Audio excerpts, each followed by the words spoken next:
Yang dimaksud dengan sabar adalah sanggup untuk melawan, sanggup untuk berbuat. Iradatul intiqam, membalas, tapi dia tetap lawan. Bukan yang dia lawan manusianya, bukan yang dia lawan orangnya, tapi yang dia lawan adalah darah yang mendidih, yang bergejolak di dalam. Makanya kita selalu mohon doa kepada para habaib, kepada para ulama. Kalau ketika berjumpa, Habib, tolong saya supaya termasuk orang-orang yang sabar, karena balasan orang yang sabar adalah mendapatkan balasan tak terhitung jumlahnya. A'dadtu li'ibadiyas salihin, aku siapkan untuk hambaku yang soleh. Apa yang disiapkan Allah? Mala a'yunun ra'at, belum pernah terlihat mata. Wala uzunun sami'at, belum pernah terdengar telinga. Wala khatala ala qalbi bashar, belum pernah terlintas di hati manusia. Nampaknya bapak-bapak semuanya mendapatkan ini insya Allah. Ibu-ibu sama juga. Makanya bapak-bapak sabar. Ustaz Somad, itu bapak itu kelihatannya orangnya sudah tidak kena azab kubur lagi Pak Ustaz. Loh, kok bisa begitu? Saking dia sudah menderitanya menghadapi istrinya di dunia. Pernah nggak dengar seperti itu? Pernah bapak? Ada orang yang begitu sabar menghadapi, saking sabarnya dia, setengah dari azabnya sudah diterima di dunia. Sehingga di akhirat ketika semua orang mendapatkan azab, ini azab kamu, ini azab kamu.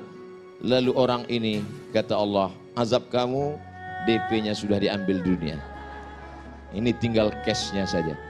Sedangkan kita semua tidak mau mendapatkan azab sama sekali. Maka doa kita, Rabbana atina fid dunya hasanah wa fil akhirati hasanah wa qina adzabannar. Di dalam kamus Lisanul Arab, kamus lengkap bahasa Indonesia Purwadarminta, sejengkal. Tapi kamus Ibnu Manzur bahasa Arab semeter. Apa dikatakan di sana marah itu? As-sulbah, keras. As-sohrah, batu yang keras. Itulah amarah. Karena dia menggumpal menjadi dendam kesumat. Sebelum mati dia berpesan kepada anaknya, sini sebentar anakku, sini sebentar. Ada apa ma? Kamu kalau nanti saya mati, jangan nikahkan anak cucumu 7 turunan dengan anak tetangga kita. Batu yang mengeras, maka sampai kapanpun tidak akan mencair. Wa inna minal hijarati lama yatafajjaru minhul anhar. Ada batu keras tapi masih memancarkan air. Wa inna min halamah yahbitu min khasyatillah. Ada batu keras tapi hancur berkeping di atas bukit Tursina karena takut kepada Allah. Tapi kalau sudah hati mengeras menjadi batu, maka apapun tidak akan keluar. Oleh sebab itu maka kita selalu meminta kepada Allah, Allahumma ja'al fi qalbi nura, jadikan di hatiku cahaya, wa fi sam'i nura, di telingaku cahaya, wa fi basari nura, di mataku cahaya. Semuanya berawal dari darah yang bergetar menggelora di dalam jantung. Makanya kita mesti menjaga hati. Kata Nabi SAW, ala fil jasadi mudghah, ketahuilah di dalam jasad, dalam badanmu ini ada segumpal, sekepal, segenggam. Abdul Somad jantungnya sebesar kepalanya. Kalau tidak percaya, ambil ronsen. Jantung pisang. Sebesar apa genggaman kepalan tangan, sebesar itulah jantung kita. Bapak ibu yang kebetulan gemuk, besar tangan. Abdul Somad yang kebetulan kurus, kecil. Orang gemuk itu sebenarnya adalah orang kurus yang hatinya selalu tersakiti.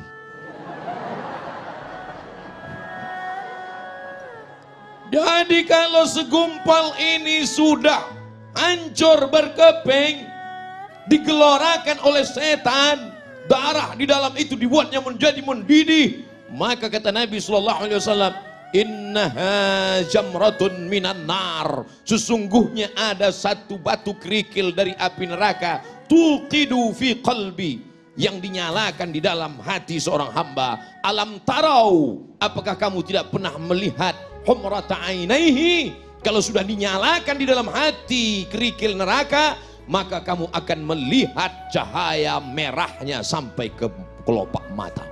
Makanya merah mata dia. Oleh sebab itu maka kita selalu jaga hati ini. Dan setan selalu berbisik. Setan berbisik tidak di telinga. Allazi waswisu fi sudur. Di mana sudur? Dada. Sudur sebelah mana? Kiri apa kanan? Atas apa bawah? Sebelah kiri. Kiri tepatnya di mana lagi? 2 jari di bawah. Terasa berdegup dan berdetak.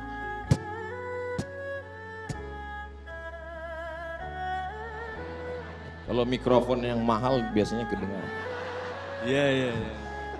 Oleh sebab itu maka ini harus kita jaga senantiasa. Dengan apa menjaganya? Ala bizikrillah. Dengan banyak-banyak berzikir mengingat Allah, tatmainnul qulub. Yang bergojak tadi, yang menyala tadi, yang mendidih tadi, kalau kita mau tenangkan, bagaimana cara menenangkannya? Zikir. Kalau ada yang terkena musibah, meninggal anaknya, terbakar rumahnya, apakah dia marah kepada Allah? Tidak, dia sabar. Kalau ada di antara ibu yang suaminya dilarikan orang, tetap disitulah baru kelihatan bahwa yang namanya marah itu bukan dihilangkan dari diri manusia, tapi tempatkanlah marah pada tempatnya. Apa itu Ustaz ceramah kok marah-marah? Itu bukan pewaris Nabi. Nabi itu nggak pernah marah. Coba lihat ketika Nabi dilempar pakai batu, basah tapak kakinya kena darah. Terompak kayu sendalnya habis berdarah. Marahkah Nabi? Tidak. Datang malakul jibal. Malaikat jibal, bukit segala bukit.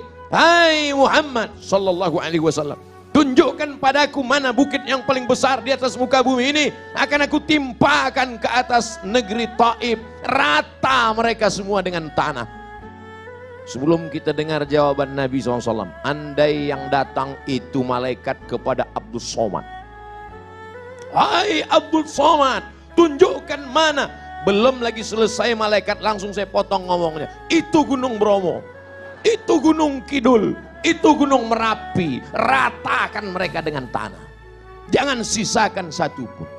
Itu makanya tidak ada Nabi bernama Nabi Abdul Somad.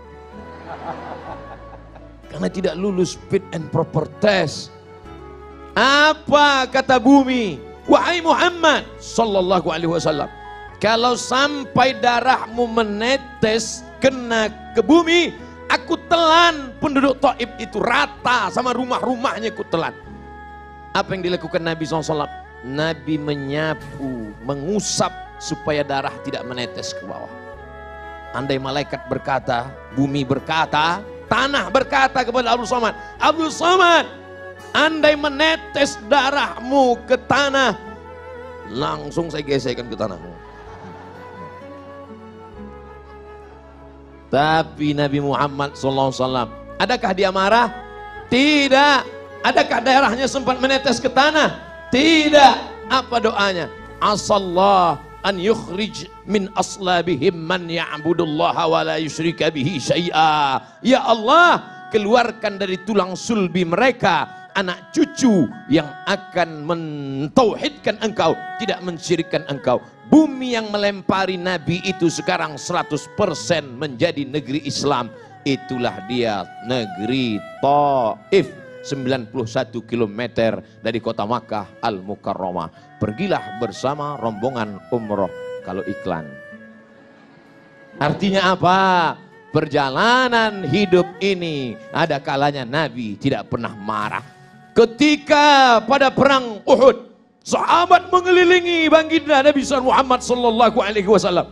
Satu sahabat meminta, ya Rasulullah, berdoalah, mintalah kepada Allah. Setiap Nabi ada doa mustajab. Mohonlah kepada Allah supaya kalau engkau berdoa kepada Allah, maka seluruh orang kafir Quraisy ini akan mati. Sebagaimana dulu Allah menimpakan azab kepada umat Nabi Musa, umat Nabi Isa, umat Nabi Ibrahim.